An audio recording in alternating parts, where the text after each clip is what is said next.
Para o início desta história, o repórter, em visita ao Palácio de Sintra, é aconselhado a usar a imaginação diante de uma porta fechada. Rui Santos.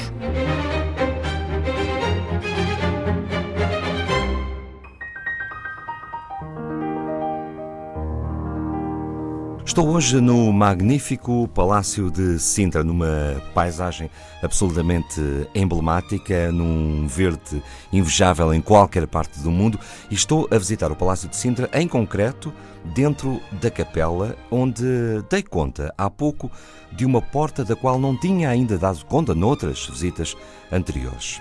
Parece que dá para uma sala que não é visitável, e ainda que eu insista muito com o guardião deste espaço, não consigo de facto ter acesso a ela. Quem fala comigo diz-me só isto: imagine o que quiser dentro da sala e associe-lhe a imagem de Dom Afonso VI. Depois o resto é o resto.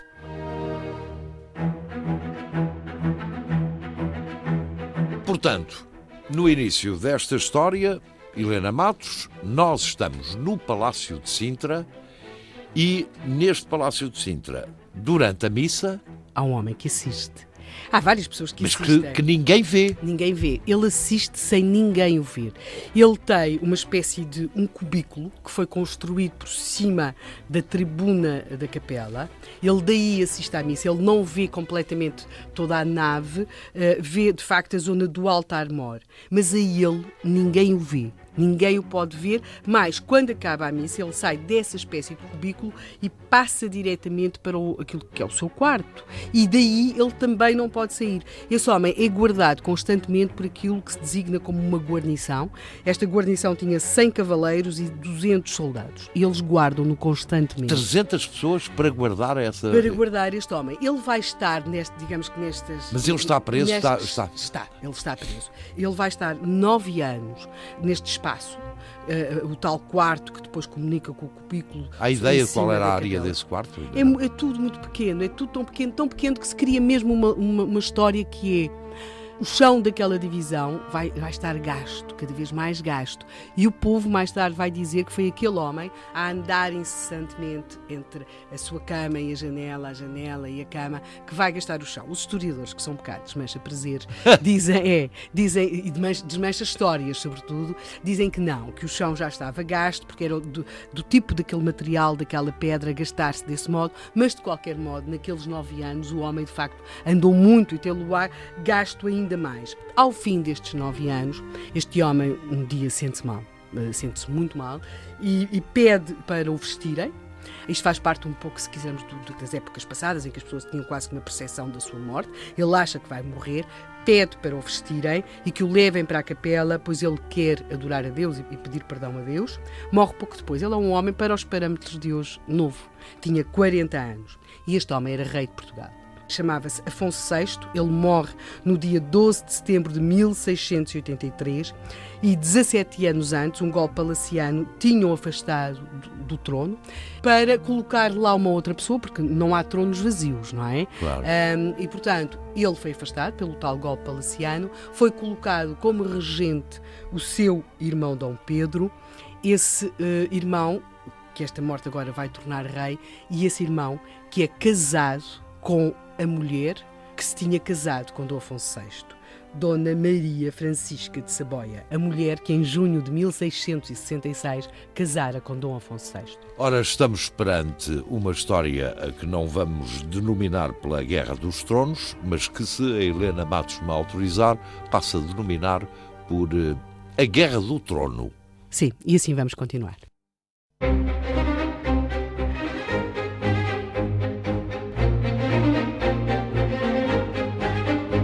Neste segundo capítulo da história, para além de ouvir citações, o repórter recebe um segundo conselho: não vá para muito longe.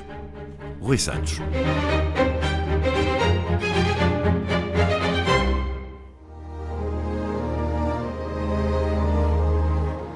Castelos, palácios e os amores dentro e fora deles. Bom, eu não vou fantasiar muito sobre isso, embora o Vigilante, até pelo tempo que tem durante o seu trabalho, resgata muitas leituras de época, sobretudo sobre esta época. E diz-me ele, sabe, o amor às vezes não é uma liberdade, é uma prisão. E se quer mais pistas sobre esta sala, então não vá para muito longe.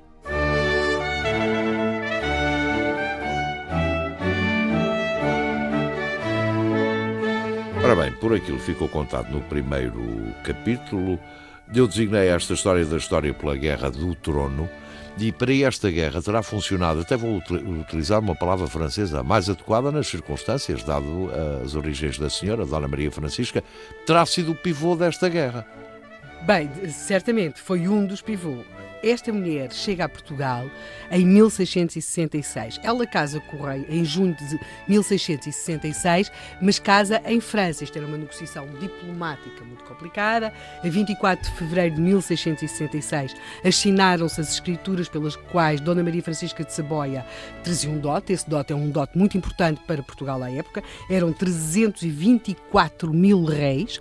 Isto era muito importante porque Portugal à época era um país que travava a sua chamada luta pela independência. Nós tínhamos tornado de independentes em 1640, mas 26 anos depois, em 1666, nós continuávamos com todas aquelas guerras e batalhas ao longo da fronteira com Espanha. E, portanto, nós éramos uma nação pobre e a precisar de constantes capitais e apoios políticos. Nós precisávamos de enormes apoios políticos para nos afirmarmos em relação à Espanha. E este casamento do rei de Portugal com uma nobre francesa, note-se que ela vem de uma família aristocrática importante e, de certo modo, por uma linha de bastardia legitimada, ela era neta de um rei de França. E, portanto, era um bom casamento para Portugal. Note-se que Dom João IV tinha conseguido casar a sua filha, Dona Catarina, com Carlos II de Inglaterra. Portanto, o casamento dos príncipes fazia parte da estratégia diplomática. Em fevereiro de 1666 foi acordado o casamento. Em 29 de maio de 1666, Dona Maria Francisca de Saboia sai de Paris acompanhada da sua mãe. Ela vai fazer uma viagem por terra em França até chegar a La Rochelle, onde ela de facto iria embarcar para Portugal. E aí acontece o casamento por procuração, não é? Porque a Dona Maria Francisca não ia entrar num navio para vir para Portugal sem vir casada ela e mais o dote e aquilo tudo. Note-se que a viagem para Portugal era muito arriscada. Nós podemos pensar, porque há o risco do mar, os naufrágios, sim, tudo isso. E uma coisa chamada Rei de Espanha. Havia a forte probabilidade que, durante a sua viagem para Portugal, Dona Maria Francisca fosse sequestrada por navios espanhóis e, portanto, de alguma forma fosse frustrada a possibilidade de Dom Afonso VI consumar o casamento e dessa forma vir a ter filhos, que era aquilo que menos interessava à Espanha, porque digamos que eles continuavam a acalentar a ideia de ficarmos sem sucessão. Bem, Dona Maria Francisca então faz a sua viagem, ela faz a tal viagem numa esquadra com 10 barcos e ela chega a Portugal, ou Lisboa, se quisermos, posto no seu melhor para a receber. Porquê? Porque o casamento fazia parte da tal estratégia diplomática, havia embaixadores dos outros países em Lisboa, era importante que eles vissem como Portugal, como a coroa portuguesa, os Braganças tinham capacidade de organizar uma recepção no seu esplendor máximo para aquela nossa rainha. E não só, porque Portugal não tinha casamentos reais, porque se nós fizermos um pouco as contas, repararão que já não tínhamos há muito tempo, porque o último a casar tinha sido o Dom João III, porque o Dom Sebastião, como nós sabemos, enfim, foi-se embora para Alcácer Quibir, desgraçadamente para ele e para nós, sem se ter casado, nem deixado um filho. Depois vieram os Filipes, cujos casamentos não nos interessavam rigorosamente nada. E depois Dom João IV, quando se torna rei, já era casado, aliás, com Dona Luísa de Gusmão, que lhe disse que mais valia ser rainha uma hora que a toda a vida. E, portanto, este é o casamento. É um deslumbramento. E, como era próprio da época, a festa verdadeira, portanto, quando ela desembarca, sim, o rei vai esperá-la, vai ele, vai o seu irmão Dom Pedro, o Tejo enche daqueles navios, daquelas embarcações, não são navios, daquelas embarcações cujos nomes nós já só ouvimos, os bergantins e tudo isso, todos engalanados, seguramente, a damascos, tudo. Vão para o casamento, depois tem uma cerimónia na igreja do Convento das Flamengas em Alcântara. E há alguns dias depois, que isto tudo se quer com tempo, Há uma festa magnífica em Lisboa, que nós já não poderemos avançar muito mais, mas digamos apenas que só arcos cobertos de ouro e prata e pedras preciosas eram 16. Acreditemos que Dona Maria Francisca terá gostado das festas. Pode perguntar-me o António e do marido. E sim, e do marido. Pois, isso é que se calhar talvez não. Para já estamos na festa, amanhã, se calhar a festa vai acabar.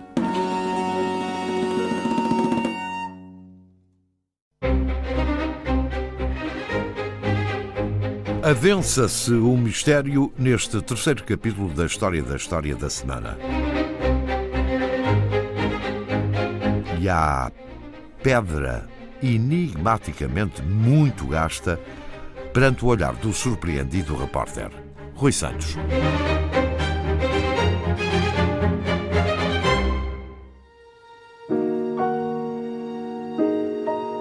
Para minha surpresa, este homem abriu-me a porta desta misteriosa sala, que o meu olhar devorou com todo o pormenor. O palácio é antigo, é certo, mas não tanto ao ponto do chão, daquela pedra, estarem assim tão gastos. E mais uma vez este vigilante, que aqui passa muitas horas, me lançou este mistério. Repare, eu passo aqui quase 9 horas, imagino o que é alguém passar aqui 9 anos. E o mistério adensou-se.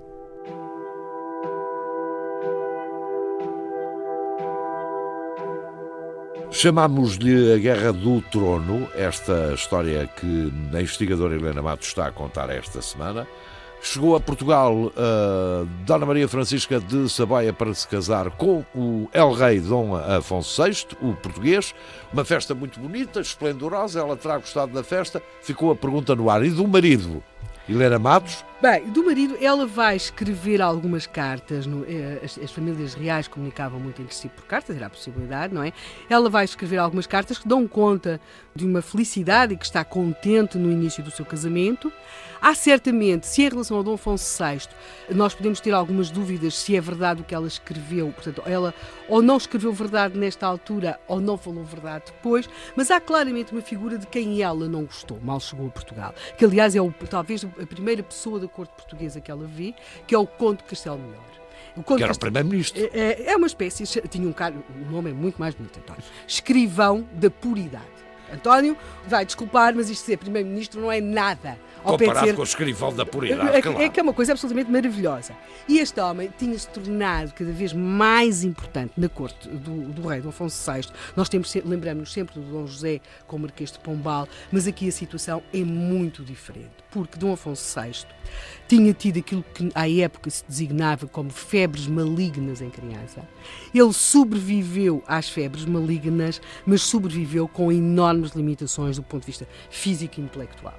Portanto, ele, digamos que o seu lado direito, ele arrastava a perna direita, movia muito mal o braço direito, montava a cavalo e manejava a espada, até para a sua desgraça, porque a estas limitações que ele já tinha por causa da doença, vão juntar-se algumas dos ferimentos que são provocadas por rixas em que ele se mete. Este rei Dom Afonso VI, que fica aliás cedo sem pai, vai ter, porque Dom João IV morre cedo, vai ter aquilo que nós hoje poderemos designar como uma adolescência, uma infância muito, muito agitada. O rei dava-se com pessoas absolutamente pouco recomendáveis, trocava o dia com a noite e depois tinha capacidades intelectuais, ao que parece, muito limitadas. Tão limitadas que quando aos 13 anos ele estava para ser aclamado, há quem tenha aconselhado a mãe, Dona Luísa de Gusmão, a rainha viúva, que ele não devia ser aclamado, porque ele tinha limitações intelectuais grandes. Uma coisa, porque já se estava habituado a que os príncipes, de alguma forma, tivessem ali umas fases, como os jovens de hoje, umas fases menos controladas, mas parecia haver ali limitações muito grandes. Dona Luísa de Gusmão hesita, não sabe. Bem, durante algum tempo, a verdade é que Dom Afonso VI é aclamado, mas é ela que, de facto, governa. Até que, em 1662, Dona Luísa é afastada num golpe palaciano, do qual emerge esta figura deste protegido do rei, que é o Conde de Castelo Melhor. O que é que acontece? Dona Luísa de Gusmão retira para um convento e entre 1662 e 1667, note-se que ele casa em 1666, Dom Afonso VI é rei. Mas, na verdade, quem governa, quem tem um enorme ascendente sobre o rei, é a figura do Conde de Castelo Melhor, que reúne em si, começa a centralizar o poder e o que gera ali umas grandes intrigas na corte. Temos muita gente a querer afastar o Conde de Castelo Melhor, outros, 1667. Mas o grande objetivo do Conde de Castelo Melhor é ele tem de casar o rei. Quer dizer, o rei tem de casar, o rei tem de ter filhos, a corte, a dinastia tem de continuar. E é o Conde de Castelo Melhor que move tudo e que aposta muito neste casamento de Dom Afonso VI com Dona Maria Francisca. É, portanto, de Saboia. um padrinho sem o ser. É um padrinho, mas a verdade é que ele talvez tenha assinado a sua sentença, não de morte, mas de afastamento da corte, quando conseguiu que este casamento fosse de facto celebrado e quando Dona Maria Francisca de Saboia chega a Lisboa. A Guerra do Trono.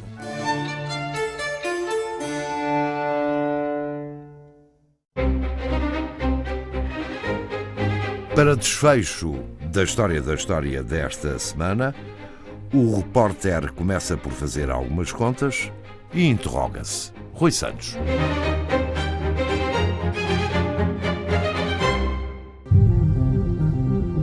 Afonso VI morreu aos 40 anos de idade, 24 em liberdade, 16 em reclusão, 9 deles aqui neste palácio em Sintra, nesta sala até há pouco misteriosa para mim, de onde podia assistir, vendo sem ser visto, às missas que eram celebradas. Terá rezado pela sua sorte e pensado muito na sua condição de rei sem trono.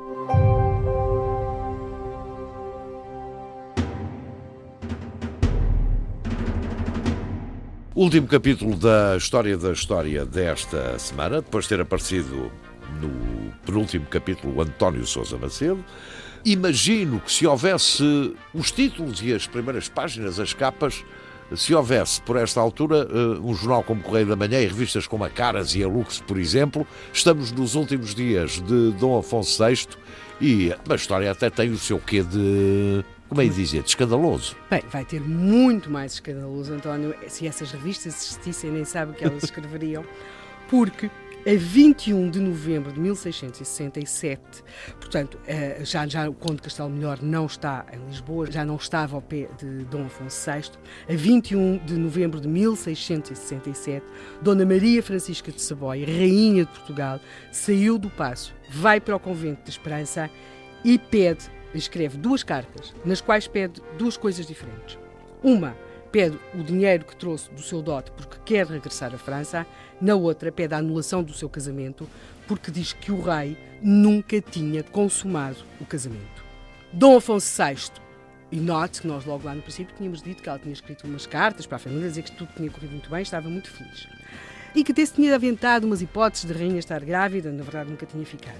O Dom Afonso VI, apesar das suas limitações intelectuais, não é? Quando recebeu aquelas cartas, reage, pois como espectável, não é? Dirige-se ao Convento da Esperança, as portas estão fechadas, ele manda arrombar as portas, coisa que não é possível, porque apareceu o seu irmão, Infante Dom Pedro, que diz que não se mandam arrombar portas de conventos, e o Dom Afonso VI regressa ao Paço, tem um acesso de fúria no Paço, e a verdade é que a situação é absolutamente insustentável e Dom Afonso VI é convidado, convencido, é levado a resignar. 2 dias depois da sua mulher se ter acolhido ao Convento da Esperança, ela vai para lá a 21, a 23, o rei Dom Afonso VI resigna. O seu irmão Dom Pedro é nomeado regente. Portugal continuava a ter um rei.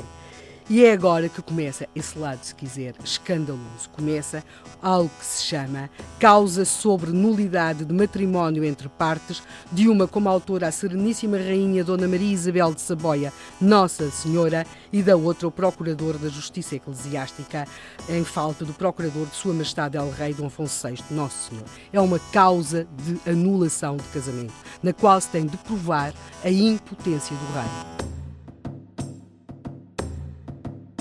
E como é que se prova a impotência do rei? Digamos, talvez houvesse uma outra forma mais rápida, que seria fazer um exame à rainha.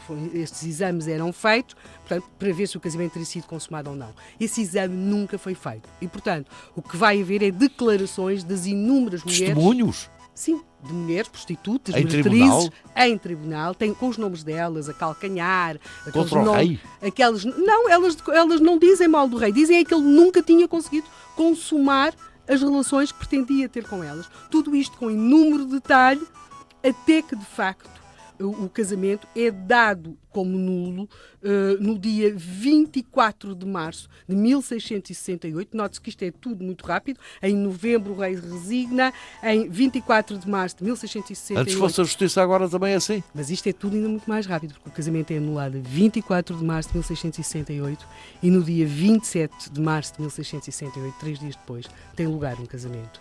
Dona Maria Francisca de Saboia casa com o seu antigo cunhado, Dom Pedro. E aqui acaba a Guerra do Trono.